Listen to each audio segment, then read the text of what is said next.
Assalamualaikum warahmatullahi wabarakatuh. Sahabat beriman, memiliki derajat yang mulia di sisi Allah Subhanahu wa Ta'ala ternyata tidak membatasi diri Rasulullah Shallallahu Alaihi Wasallam untuk menampakkan berbagai bentuk ekspresi wajahnya. Bagaimana tidak? Di beberapa riwayat, beliau disebutkan kerap memperlihatkan kecemburuan, kesedihan, hingga ketawa sumringah di hadapan para sahabatnya. Meski demikian, bentuk ekspresi Rasulullah tentu sangat berbeda dengan kebiasaan manusia pada umumnya. Bahkan tahukah kalian, jika ada seorang sahabat yang membuat Rasulullah tertawa hanya karena ia tak pandai bertarung? Penasaran siapa sahabat yang membuat beliau tertawa? Untuk kisah lengkapnya, tetap tonton terus video ini hingga akhir agar tidak sesat. Pada periode-periode awal Rasulullah menyebarkan ajaran Islam, nama Ka'ab bin Malik, Abdullah bin Rawaha, dan Hasan bin Sabit tercatat sebagai sahabat sekaligus penyair hebat yang membantu dakwah Rasulullah Shallallahu Alaihi Wasallam. Berbeda dengan dua penyair lainnya, sebelum memeluk Islam, Hasan bin Sabit sangat dikenal di kalangan sukunya, yaitu suku Khazraj, sebagai penyair ulung. Pasalnya, selama menjadi musuh Islam, Hasan tak pernah kehabisan ide dalam rangkai kalimat yang kemudian ia bacakan dengan lantang untuk mengolok serta menentang Rasulullah Shallallahu Alaihi Wasallam. Mengejutkannya, saat usianya menginjak 60 tahun, bertepatan dengan peristiwa hijrah kaum muslimin dari Mekah ke kota Madinah, atas izin Allah, Hasan bin Sabit memutuskan memeluk agama Islam dan berhasil menjadi sahabat yang begitu dikagumi oleh Rasulullah. Bagaimana tidak? Setelah memeluk Islam, Hasan sangat rajin membuat syair-syair indah untuk Rasulullah dan keluarganya. Saking indahnya syair-syair yang ia buat, Hasan sampai-sampai dibuatkan mimbar tepat di samping mimbar Rasulullah yang kemudian terus ia gunakan setiap kali membacakan syairnya. Menariknya, beberapa bulan setelah Hasan hidup sebagai seorang muslim, Rasulullah Shallallahu Alaihi Wasallam ternyata menyadari jika sahabatnya itu bukan hanya dapat menenangkan perasaan kaum muslimin dengan syair-syair yang indah, melainkan dapat dijadikan alat untuk menjatuhkan mental kaum kafir Quraisy. Hal tersebut dikisahkan dalam buku Pesan-Pesan Tauhid untuk Negeri di Masa Pandemi karya Fahmi Salim, di mana Hasan bin Sabit diminta datang ke Masjid Nabawi untuk menemui Rasulullah. Setibanya di masjid, Rasulullah kemudian berkata, "Wahai Hasan, engkau tentu mengetahui apa yang telah dilakukan kaum musyrikin di Mekah. Karena itu, bangkitlah semangat kaum muslimin dan padamkanlah semangat mereka dengan syair-syairmu." Mendapat tugas penting dari Rasulullah, semangat Hasan seketika membara. Matanya berkaca-kaca, seakan ia telah lama menunggu perintah untuk berjuang bersama manusia yang selama ini ia puji. Di depan mata Rasulullah, Hasan dengan gagahnya berkata, "Demi Zat yang telah mengutus engkau dengan membawa kebenaran, atas perintahmu wahai Rasulullah, syairku akan menyayat-nyayat hati kaum kafir Quraisy seperti sayatan pedang yang mampu merobek kulit."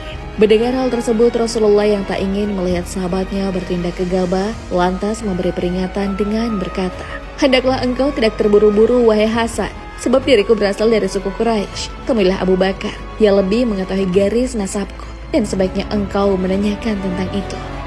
Tanpa menunggu waktu lama, Hasan pun meminta izin bertemu Abu Bakar Ash-Shiddiq. Sesampainya di kediaman Abu Bakar, Hasan mulai bertanya panjang lebar dan tak melewatkan satupun informasi tentang suku Quraisy. Pasca pertemuannya dengan Abu Bakar, Hasan yang telah pulang untuk kembali menemui Rasulullah di Masjid Nabawi semakin tidak sadar untuk turun langsung menghadapi kaum Quraisy. Pasalnya, di hadapan Rasulullah ia berkata, "Ya Rasulullah, kini aku telah mengetahui garis keturunanmu. Maka demi Allah yang telah mengutus engkau dengan kebenaran, aku tidak hanya menyayat hati mereka seperti tebasan pedang, namun aku akan memisahkan engkau dari kelompok mereka, bagikan terpisahnya gandum dari adonan."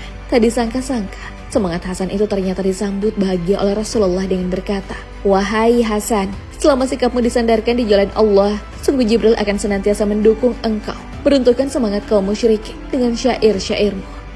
Dan benar saja, di sepanjang catatan perjuangan kaum muslimin memerangi musuh-musuh di medan perang, Hasan bin Sabit termasuk sahabat yang hampir tak pernah ketinggalan. Setiap kali Hasan ikut serta menyayat kesayangan Rasulullah itu, dipastikan selalu berhasil membuat hati ribuan pasukan musyrikin bergetar ketakutan. Tak heran, di masa-masa kejayaan umat Islam, kehadiran Hasan di medan perang sangat diandalkan oleh Rasulullah, lantaran menjadi strategi paling ampuh untuk meraih kemenangan tanpa harus menumpahkan darah.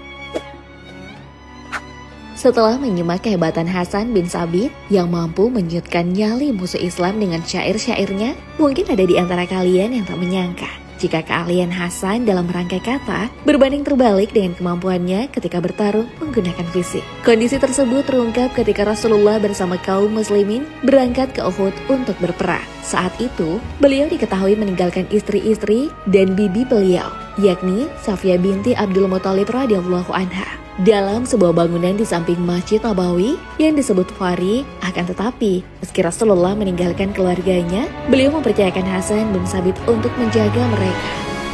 Tak disangka-sangka, di saat Masjid Nabawi hanya menyisakan Hasan dan keluarga Rasulullah, dari luar bangunan, seorang Yahudi yang luput dari pengawasan Hasan mengintai tempat persembunyian itu dengan cara memanjatnya. Dari dalam bangunan, Safiyah yang melihat kejadian tersebut sontak memanggil Hasan dan berkata, "Lihatlah orang itu, dekati dan cepat bunuh dia." Dengan sedikit rasa malu, Hasan menjawab, "Tidak, aku tidak bisa bertarung." Berasa tak percaya, Safiyah terus-menerus mendesak sang penyair. Dalam keadaan terdesak, Hasan lantas meyakinkan bibi Rasulullah dengan berkata, "Aku benar-benar tak bisa. Jika aku bisa, tentu aku akan ikut bersama Rasulullah." Tak ingin mencelakakan nyawa keluarga dan pengawalnya, Safiyah yang memang dikenal sebagai wanita pemberani dan cerdik, berkata kepada Hasan, "Kalau begitu, ikatkanlah pedang di tanganku, maka aku tidak mendesakmu lagi." Setelah pedang terikat di tangannya, bibi Rasulullah itu secara diam-diam mendekati pria Yahudi. Dan atas izin Allah, Safiyah berhasil mengalahkannya tanpa mendapat kesulitan. Usut punya usut, pria Yahudi itu ternyata utusan sebuah kelompok yang ingin memanfaatkan sepinya kondisi Masjid Nabawi. Beruntungnya, kelompok yang melihat temannya tewas dari kejauhan seketika menjadi takut, lantaran sebelumnya mereka berpikir bahwa Rasulullah meninggalkan keluarganya tanpa pengawal. Singkat cerita, setelah Rasulullah SAW kembali dari perang Uhud, kejadian yang menimpa Hasan dan keluarga beliau itu segera diceritakan oleh Safiyah. Dan tahukah kalian apa yang terjadi? Rasulullah SAW tak bisa menahan tawa tatkala mendengarnya. Sampai-sampai gigi bagian depan beliau terlihat dari kisah Hasan bin Sabit yang telah kalian simak di sepanjang video ini. Mulai dari kemampuannya menciptakan syair, sampai ketidakmampuannya dalam bertarung yang membuat Rasulullah tertawa, ada banyak hikmah yang bisa kita petik. Pertama, Rasulullah percaya bahwa hidayah Allah akan datang kepada siapa saja, sekalipun dulunya orang tersebut sangat membenci Islam. Kedua, Rasulullah SAW tak pernah memandang remeh setiap keahlian yang dimiliki oleh sahabatnya. Ketiga, dengan sosok kepemimpinan yang ada pada Rasulullah SAW, beliau dengan mudahnya dapat mengubah hal-hal yang dianggap sepele menjadi hal yang lebih berguna. Terakhir, setiap perbuatan yang ingin kita kerjakan di dunia ini sebaiknya memiliki sebuah misi dakwah dan senantiasa berada di jalan Allah, sebab tak satu orang pun yang tahu perbuatan mana yang menjadi penyebab kita dimasukkan ke dalam surga Allah Subhanahu wa Ta'ala. Sahabat beriman, menurut kalian, hikmah apa yang bisa dipetik dari kisah sang penyair Hasan bin Sabit? Wallahu a'lam bishawab. Assalamualaikum warahmatullahi wabarakatuh.